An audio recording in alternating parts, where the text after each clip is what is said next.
Hello, my name is Eddie Tofpik. I'm Head of Technical Analysis and Senior Markets Analyst at ADM Investor Services International Limited.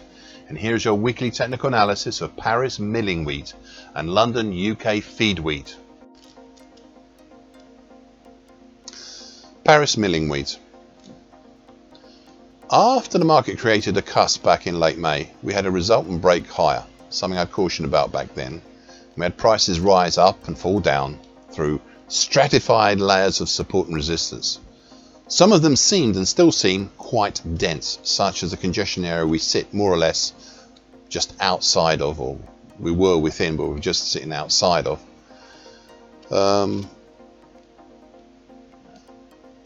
And that's within right now, and that's between 238 to 242, and that's containing the March 2013 high at 240, the short medium moving average currently 241, and the now flatlining medium moving average currently 243. Above this, the February 2013 resistance at 247, and above that sits yet another congestion band between 250 and 255, this time with the 2013 high at 253 within it, as well as the declining long moving average currently at 251.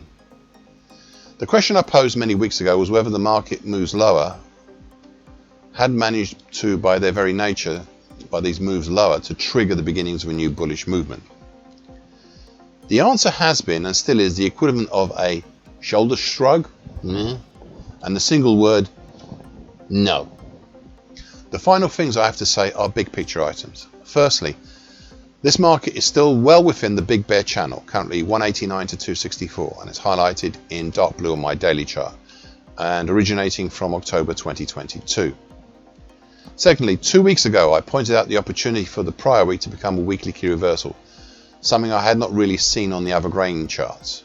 Well, the market chose to dodge that bullet and keep with its indecisive ways, and instead formed the lesser outside week, especially since early September, the outside week pattern. Thirdly, I've studied the more recent action in greater depth this week, especially since early September, and I see the opportunity for a possible sideways triangle pattern, currently 236 to 244, with the upper trend line just above the flatlining medium moving average, which is currently 243. This is by no means a done deal as a pattern, but it has merit, and though I have not highlighted it this time on my daily chart, I may likely do so next time. Finally, and this also came from my close studying of the recent action, is a look at the action around the 11th of October, specifically the moving averages, and specifically as possibly being a bow tie formation of the moving average. And in individual items, it's the short moving average currently at 240, the short medium moving average currently 241, and the medium moving average currently 243. Though it's fairly flat, the moving averages went into the pattern in the right order, but came out of it a bit sloppy, with the medium moving average rising and the short medium moving average intertwined amongst each other and heading lower.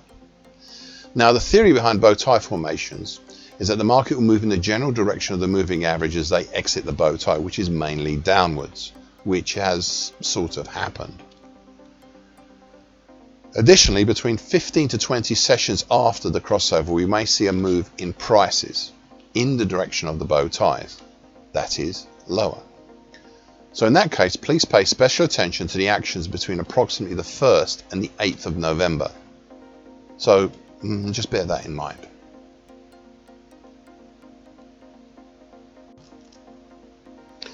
London, UK feed wheat.